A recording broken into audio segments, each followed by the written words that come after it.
ശാന്തി 16/3/26 പ്രഭാതമുരളി ബാബ്ദാദ മധുബൻ.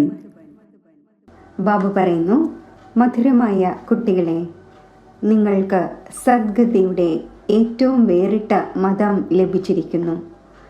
ദേഹത്തിൻ്റെ സർവധർമ്മവും ത്യാഗം ചെയ്ത് ആത്മാഭിമാനിയായി ഭവിക്കട്ടെ. എന്നെ മാത്രം ഓർമ്മിക്കൂ. ചോദ്യം: ആരാണോ പരമാത്മാവിനെ നാമരൂപത്തിൽ നിന്നും വേറിട്ടത് എന്ന് പറയുന്നത്, അവരോട് നിങ്ങൾക്ക് ഏതൊരു ചോദ്യം ചോദിക്കുവാൻ സാധിക്കും? ഉത്തരം: അവരോട് ചോദിക്കൂ.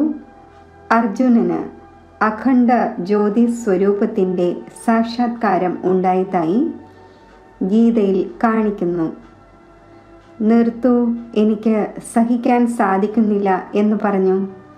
അപ്പോൾ പിന്നെ നാമരൂപത്തിൽ നിന്നും വേറിട്ടത് എന്ന് എങ്ങനെയാണ് പറയുന്നത്? ബാബു പറയുന്നു, ഞാൻ നിങ്ങളുടെ പിതാവാണ്. പിതാവിൻ്റെ രൂപം കണ്ട് പുത്രൻ സന്തോഷിക്കും. എനിക്ക് സഹിക്കാൻ സാധിക്കുന്നില്ല എന്ന് എങ്ങനെയാണ് പറയുക? ഗീതം: നിന്റെ പടിവാതിൽക്കൽ നിൽക്കുന്നു. ഓം ശാന്തി. ഭക്തർ പറയുന്നു, നമ്മൾ വളരെയധികം ദരിദ്രരായിരിക്കുന്നു. ഹേ ബാബ, നമ്മൾ ഏവരുടെയും സഞ്ചി നിറച്ചു തരൂ. ജന്മങ്ങൾ തോറും ഭക്തർ പാടിക്കൊണ്ടിരിക്കുന്നു.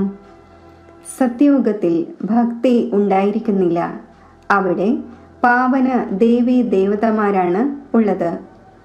ഭക്തരെ ഒരിക്കലും ദേവത എന്ന് പറയുന്നില്ല. ആരാണോ സ്വർഗവാസികളായ ദേവീ ദേവന്മാർ, അവർ പിന്നെ പുനർജന്മം എടുത്തെടുത്ത് നരകവാസിയും പൂജാരിയും ഭക്തനും ദരിദ്രനുമാകുന്നു. ബാബയിരുന്ന് കുട്ടികൾക്ക് മനസ്സിലാക്കിച്ചു തരുന്നു. ബാബയെ ഒരു മനുഷ്യൻ പോലും അറിയുന്നില്ല. ബാബ വരുമ്പോഴാണ് വന്ന് തൻ്റെ പരിചയം നൽകുന്നത്. ഭഗവാനെ തന്നെയാണ് ബാബ എന്ന് പറയുന്നത്. എല്ലാ ഭക്തരുടേതുമാണ് ഒരു ഭഗവാൻ.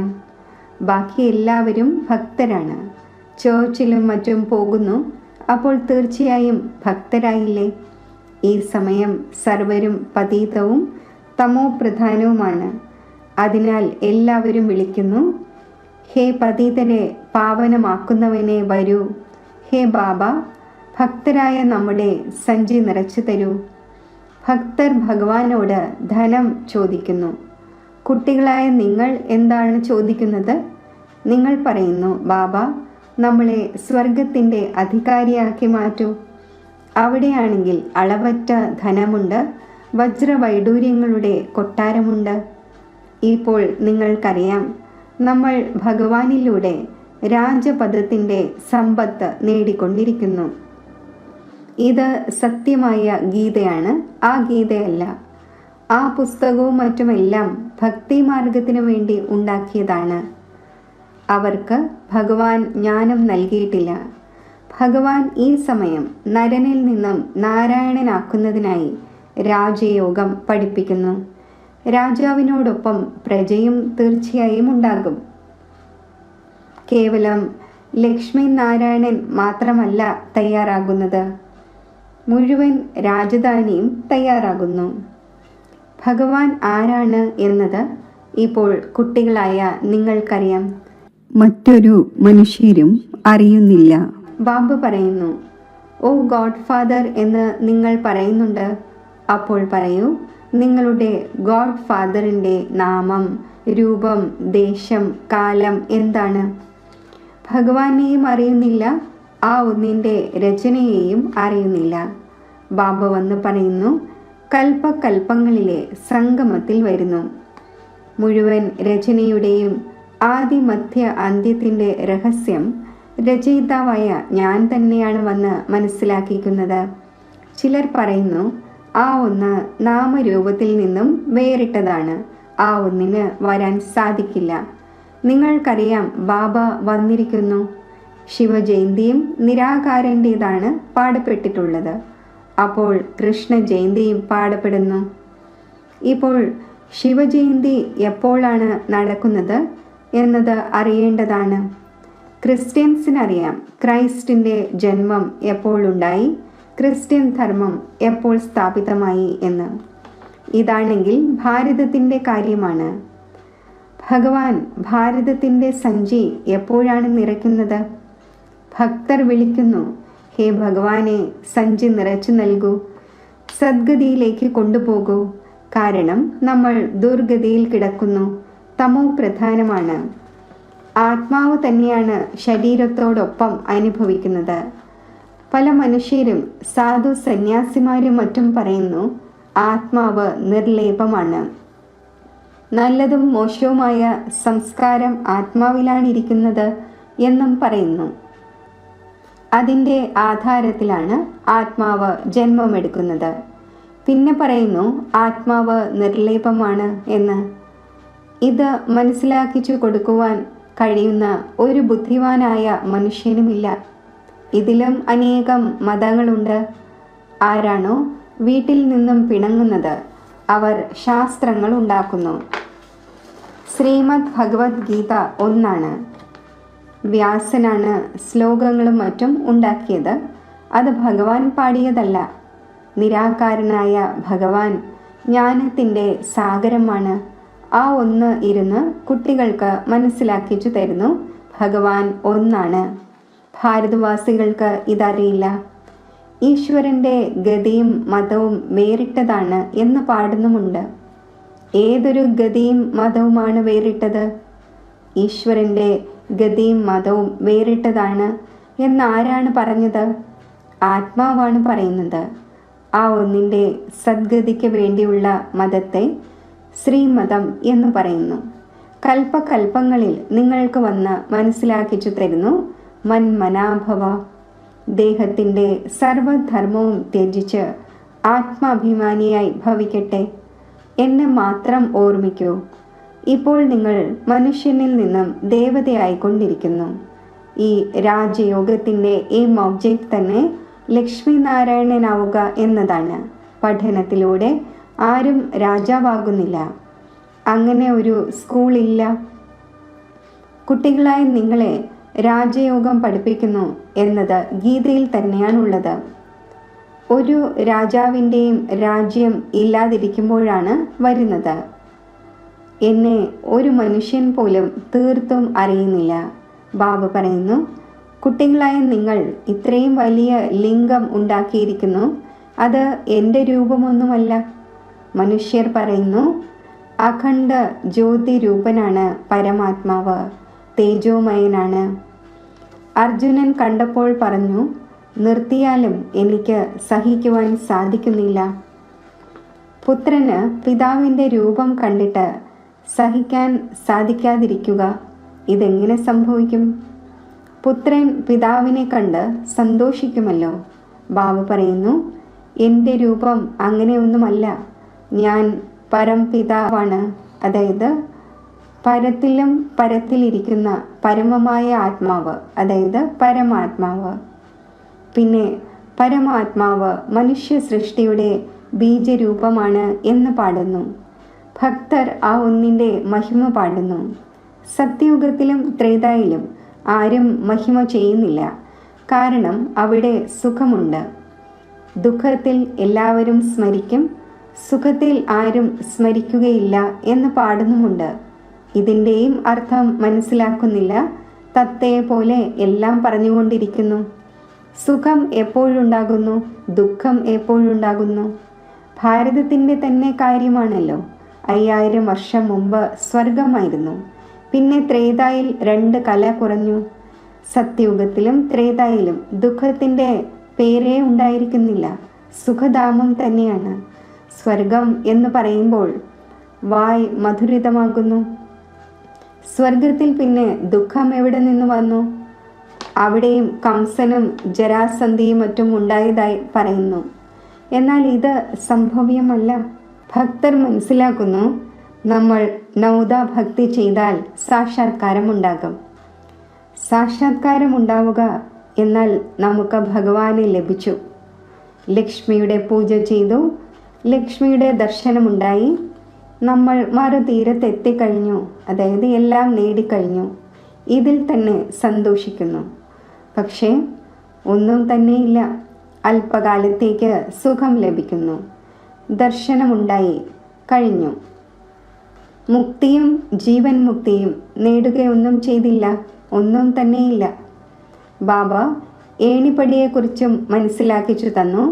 ഭാരതം ഉയർന്നതിലും ഉയർന്നതായിരുന്നു. ഭഗവാനും ഉയർന്നതിലും ഉയർന്നതാണ്. ഭാരതത്തിൽ ഉയർന്നതിലും ഉയർന്ന സമ്പത്ത് ഈ ലക്ഷ്മി നാരായണൻ്റേതാണ്. സ്വർഗമായിരുന്നപ്പോൾ സദോ പ്രധാനമായിരുന്നു. പിന്നെ കലിയുഗ അന്ത്യത്തിൽ എല്ലാം തമോ പ്രധാനമാകുന്നു. നമ്മൾ തീർത്തും പതീതമായിരിക്കുന്നു എന്ന് വിളിക്കുന്നു. ബാബ പറയുന്നു, ഞാൻ കൽപ്പത്തിൻ്റെ സംഗമയുഗത്തിൽ വരുന്നു, നിങ്ങളെ രാജയോഗം പഠിപ്പിക്കുന്നതിനു വേണ്ടി. ഞാൻ ആരാണോ എങ്ങനെയാണോ എന്നെ യഥാർത്ഥ രീതിയിൽ ആരും അറിയുന്നില്ല. നിങ്ങളിലും നമ്പർ വാർ പുരുഷാർത്ഥമനുസരിച്ചാണ് അറിയുന്നത്. ഏണിപ്പടിയുടെ ചിത്രം കാണിച്ചു കൊടുക്കണം. ഇത് ഭാരതത്തിൻ്റെ ഏണിപ്പടിയാണ്. സത്യയുഗത്തിൽ ദേവീ ദേവന്മാരുണ്ടായിരുന്നു. 5000 വർഷം മുമ്പ് ഭാരതം ഇങ്ങനെയായിരുന്നു. ശാസ്ത്രങ്ങളിൽ കൽപ്പം 1,00,000 വർഷങ്ങളുടേതാണ് എന്നെഴുതിയിരിക്കുന്നു. ബാബു പറയുന്നു, ലക്ഷക്കണക്കിന് വർഷങ്ങളുടേതല്ല, കൽപ്പം 5000 വർഷത്തിൻ്റെതാണ്. സത്യയുഗം ത്രേത പുതിയ ലോകമാണ്. ദ്വാപര കലിയുഗം പഴയ ലോകം. പകുതി പകുതി ആയിരിക്കുന്നല്ലോ. പുതിയ ലോകത്തിൽ നിങ്ങൾ ഭാരതവാസികളുണ്ടായിരുന്നു. ബാബ മനസ്സിലാക്കിച്ചു തരുന്നു, മധുരമായ കുട്ടികളെ, ഇപ്പോൾ നിങ്ങൾ തൻ്റെ ജന്മങ്ങളെ അറിയുന്നുണ്ട്, അല്ലാതെ ഏതെങ്കിലും രഥത്തിൻ്റെയോ മറ്റോ കാര്യമല്ല. കൃഷ്ണനാണെങ്കിൽ സത്യയുഗത്തിലെ പ്രിൻസാണ്. കൃഷ്ണൻ്റെ ആ രൂപം ദിവ്യ ദൃഷ്ടിയിലൂടെ അല്ലാതെ കാണുവാൻ സാധിക്കില്ല. കൃഷ്ണൻ ചൈതന്യ രൂപത്തിൽ സത്യയുഗത്തിലുണ്ടായിരുന്നു. പിന്നീട് ഒരിക്കലും ആ രൂപം ലഭിക്കുന്നില്ല. പിന്നീട് നാമം, രൂപം, ദേശം, കാലം എന്നിവ മാറുന്നു. 84 ജന്മങ്ങൾ എടുക്കുന്നു. 84 ജന്മങ്ങളിൽ 84 മാതാപിതാക്കളെ ലഭിക്കുന്നു. ഭിന്ന ഭിന്ന നാമ, രൂപ, ഓക്കുപേഷൻ ഉണ്ടായിരിക്കും. ഇപ്പോൾ ഇത് ഭാരതത്തിൻ്റെ തന്നെ ഏണിപ്പടിയാണ്. നിങ്ങളിപ്പോൾ ബ്രാഹ്മണ കുലഭൂഷണരാണ്. ബാബ കഴിഞ്ഞ കൽപ്പത്തിലും വന്ന് നിങ്ങളെ ദേവീ ദേവതയാക്കിയിരുന്നു. അവിടെ നിങ്ങൾ സർവോത്തമ കർമ്മം ചെയ്തിരുന്നു. നിങ്ങൾ സദാ സുഖമുള്ളവരായിരുന്നു 21 ജന്മം. പിന്നെ നിങ്ങളെ ഈ ദുർഗതിയിൽ ആരാണ് എത്തിച്ചത്? ഞാൻ കഴിഞ്ഞ കൽപ്പത്തിലും നിങ്ങൾക്ക് സദ്ഗതി നൽകിയിരുന്നു. പിന്നെ 84 ജന്മങ്ങളെടുത്ത് തീർച്ചയായും ഇറങ്ങേണ്ടി വരും. സൂര്യവംശത്തിൽ 8 ജന്മം, ചന്ദ്രവംശത്തിൽ 12 ജന്മം, പിന്നെ ഇങ്ങനെ ഇറങ്ങിക്കൊണ്ടേയിരിക്കുന്നു. നിങ്ങൾ തന്നെയാണ് പൂജ്യ ദേവതയായിരുന്നത്. നിങ്ങൾ തന്നെ പൂജാരിയും പതീതരുമായി. ഭാരതം ഇപ്പോൾ ദരിദ്രമാണ്. ഭഗവാൻ ഉവാച, നിങ്ങൾ 100% പവിത്രവും സോൾവെൻറ്റും എവർ ഹെൽത്തിയും എവർ വെൽത്തിയും ആയിരുന്നു. ഏതെങ്കിലും രോഗത്തിൻ്റെയോ ദുഃഖത്തിൻ്റെയോ കാര്യമുണ്ടായിരുന്നില്ല. സുഖധാമമായിരുന്നു. അതിനെ ഗാർഡൻ ഓഫ് അള്ളാഹ് എന്ന് പറയുന്നു. അള്ളാഹു പൂന്തോട്ടം സ്ഥാപിച്ചു. ആരാണോ ദേവി ദേവന്മാരായിരുന്നത് അവർ ഇപ്പോൾ മുള്ളുകളായിരിക്കുകയാണ്. ഇപ്പോൾ കാടായിരിക്കുകയാണ്. കാട്ടിൽ മുള്ളേൽക്കുന്നു.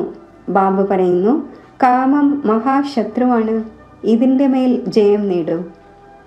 ഇതാണ് ആദിമധ്യ അന്ത്യം നിങ്ങൾക്ക് ദുഃഖം നൽകിയത്. അന്യോന്യം കാമകഠാര പ്രയോഗിക്കുന്നത് ഏറ്റവും വലിയ പാപമാണ്. ബാബ ഇരുന്ന് തൻ്റെ പരിചയം നൽകുന്നു. ഞാൻ പരംധാമത്തിൽ വസിക്കുന്ന പരം ആത്മാവാണ്. എന്നെ സൃഷ്ടിയുടെ ബീജരൂപമെന്നും പരമാത്മാവെന്നും പറയുന്നു. ഞാൻ സർവരുടെയും പിതാവാണ്. സർവ ആത്മാക്കളും ഹേ പരംപിത പരമാത്മാ എന്ന് ബാബയെ വിളിക്കുന്നു. നിങ്ങളുടെ ആത്മാവ് സ്റ്റാറിനെ പോലെയാണ്. പരമാത്മാവായ ബാബയും സ്റ്റാറാണ്, ചെറുതോ വലുതോ അല്ല. ബാബ പറയുന്നു, ഞാൻ പെരുവിരലിന് സമാനവുമല്ല, ഞാൻ പരം ആത്മാവാണ്. ഞാൻ നിങ്ങൾ സർവരുടെയും പിതാവാണ്. അതിനെ സുപ്രീം സോൾ നോളജ്ഫുൾ എന്ന് പറയുന്നു. ബാബു മനസ്സിലാക്കിച്ചു തരുന്നു, ഞാൻ നോളജ്ഫുള്ളാണ്. മനുഷ്യ സൃഷ്ടി വൃക്ഷത്തിൻ്റെ ബീജരൂപമാണ്. എന്നെക്കുറിച്ച് ഭക്തർ പറയുന്നു, പരമാത്മാവ് സച്ചിത് ആനന്ദ സ്വരൂപമാണ്.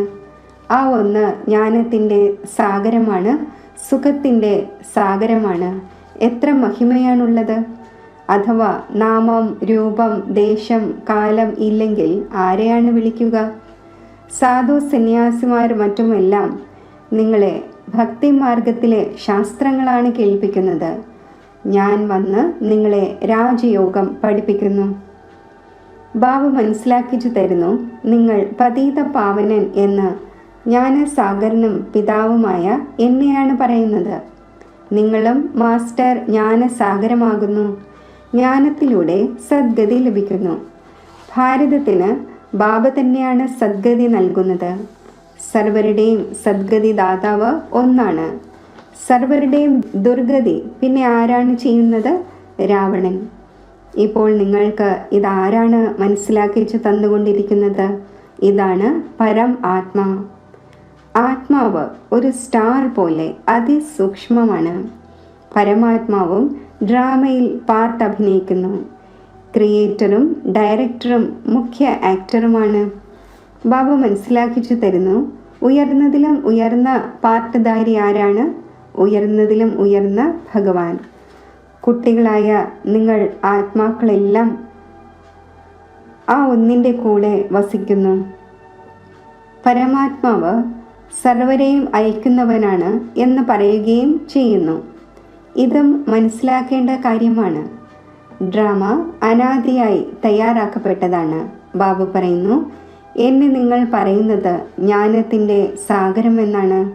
മുഴുവൻ സൃഷ്ടിയുടെയും ആദി മധ്യ അന്ത്യത്തെ അറിയുന്നവൻ എന്നാണ്. ഇപ്പോൾ ഈ ശാസ്ത്രങ്ങളും മറ്റും പഠിക്കുന്നതിനെ ബാബ അറിയുന്നുണ്ട്. ബാബ പറയുന്നു, ഞാൻ പ്രജാപിത ബ്രഹ്മാവിലൂടെ സർവശാസ്ത്രങ്ങളുടെയും സാരം വന്ന് പറഞ്ഞു തരുന്നു. വിഷ്ണുവിൻ്റെ നാഭിയിൽ നിന്നും ബ്രഹ്മാവ് വന്നതായി കാണിക്കുന്നു. എവിടെയായിരിക്കും വന്നത്?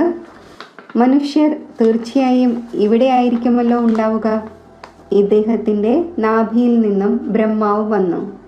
പിന്നെ ഭഗവാൻ ഇരുന്ന് ഇദ്ദേഹത്തിലൂടെ സർവവേദങ്ങളുടെയും ശാസ്ത്രങ്ങളുടെയും സാരം കേൾപ്പിച്ചു. തൻ്റെയും നാമം, രൂപം, ദേശം, കാലം എന്നിവ മനസ്സിലാക്കിച്ചു തന്നു. മനുഷ്യ സൃഷ്ടിയുടെ ബീജരൂപമാണല്ലോ. ഈ വൃക്ഷത്തിൻ്റെ ഉൽപ്പത്തി, പാലന, വിനാശം എങ്ങനെ നടക്കുന്നു അതാർക്കും അറിയില്ല.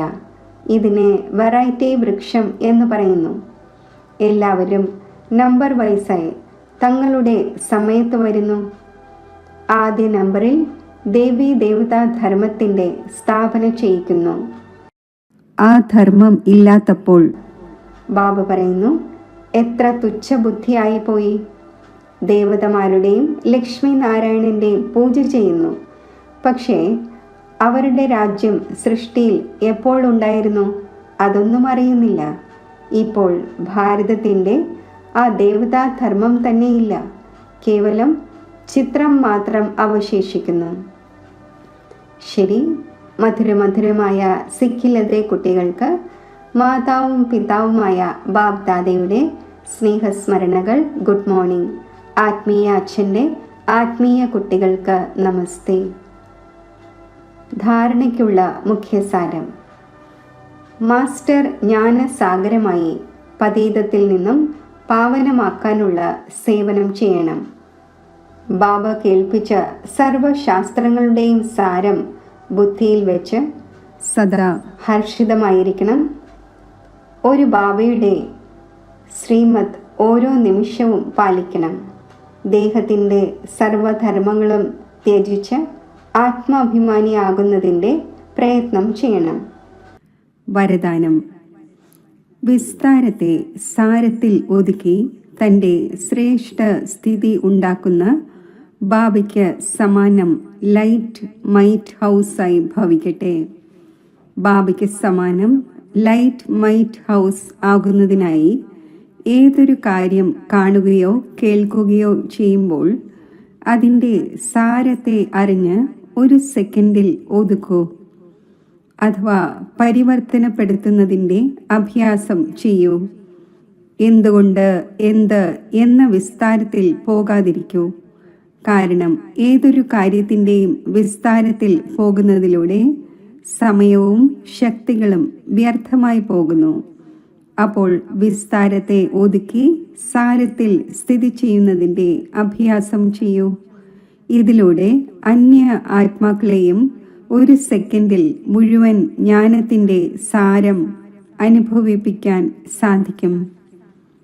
സ്ലോഗൻ: തൻ്റെ വൃത്തിയെ പവർഫുൾ ആക്കൂ. അപ്പോൾ സേവനത്തിൽ അഭിവൃദ്ധി സ്വതവേ ഉണ്ടാകും. അവ്യക്ത സൂചന: നിശ്ചയത്തിൻ്റെ ഫൗണ്ടേഷൻ ശക്തമാക്കി സദാ നിർഭയവും നിശ്ചിന്തവുമായിരിക്കൂ. അഥവാ നിശ്ചയമാകുന്ന ഫൗണ്ടേഷൻ ഉറച്ചതാണ് എങ്കിൽ സഹജയോഗിയും നിർമ്മല സ്വഭാവവും ശുഭഭാവനയുടെ വൃത്തിയും ആത്മീയ ദൃഷ്ടിയും ഉള്ളവർ ആയിരിക്കും. പെരുമാറ്റത്തിലൂടെയും മുഖത്തിലൂടെയും ഓരോ സമയത്തും സരളതയുടെ തിളക്കം അനുഭവപ്പെട്ടുകൊണ്ടിരിക്കും. അപ്പോൾ ഓരോരുത്തരുടെയും വിശേഷതയെ സ്മൃതിയിൽ വച്ച് പരസ്പരം ഫെയ്ത്ത്ഫുൾ ആയിരിക്കൂ. അപ്പോൾ അവരുടെ കാര്യങ്ങളുടെ ഭാവം മാറും. ഓം ശാന്തി.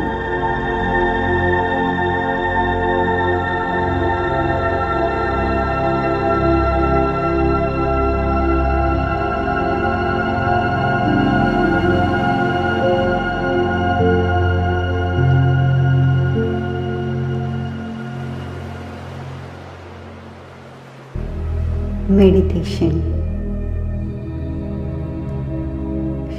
ശുദ്ധ സ്വരൂപമായ ആത്മചൈതന്യത്തിലേക്ക് എൻ്റെ മനസ്സിനെ ഞാൻ സ്ഥിരമാക്കുന്നു.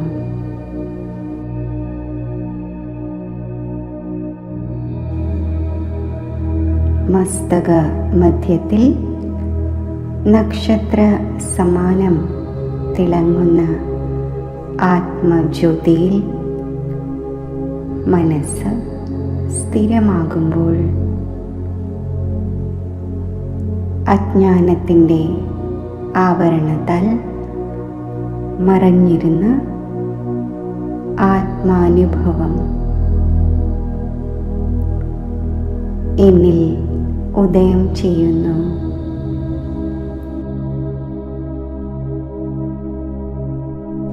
ശാന്തിയും ശക്തിയും പവിത്രതയും സ്നേഹവും എൻ്റെ സ്വാഭാവിക ഗുണങ്ങളായി ഞാൻ അനുഭവിക്കുന്നു.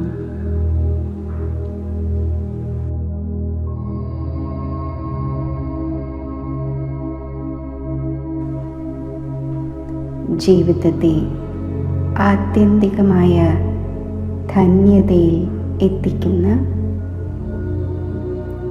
പരമാത്മാ സംഘത്തിൻ്റെ ശ്രേഷ്ഠ അനുഭവത്തിനായി പരമാത്മാവിൻ്റെ സമീപത്ത് മനസ്സുകൊണ്ട് സ്ഥിതി ചെയ്യുന്നു.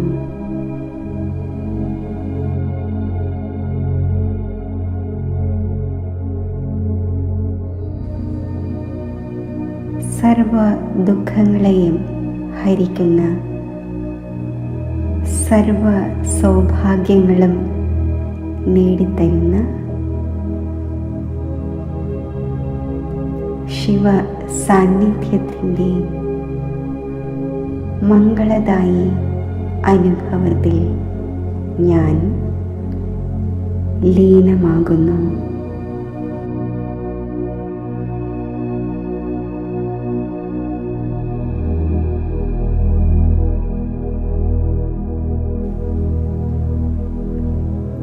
ഈ പരമാത്മാ കൂടിക്കാഴ്ചയിലൂടെ അതിരറ്റ ആനന്ദം അനുഭവിക്കുമ്പോൾ മനസ്സിലെ എല്ലാ ഭയവും ശോകവും ഒഴിഞ്ഞു പോകുന്നു.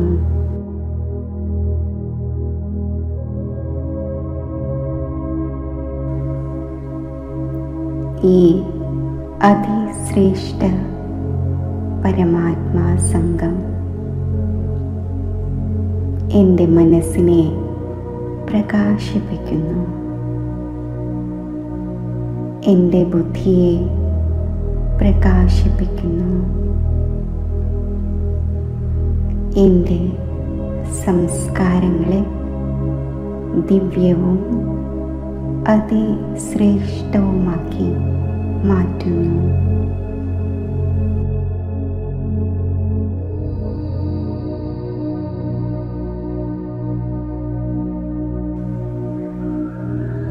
ഈശ്വര സാമീപ്യത്തിൻ്റെ മധുരമായ സുഖവും ആനന്ദവും നുകർന്നുകൊണ്ട് ശാന്തവും സുഖമയവും സ്നേഹസമ്പന്നവും ശക്തിസമ്പന്നവുമായ സ്ഥിതി കൈവരിച്ച് ഭൃഗുടി മധ്യത്തിലേക്ക് ഞാൻ അവതരിക്കുന്നു.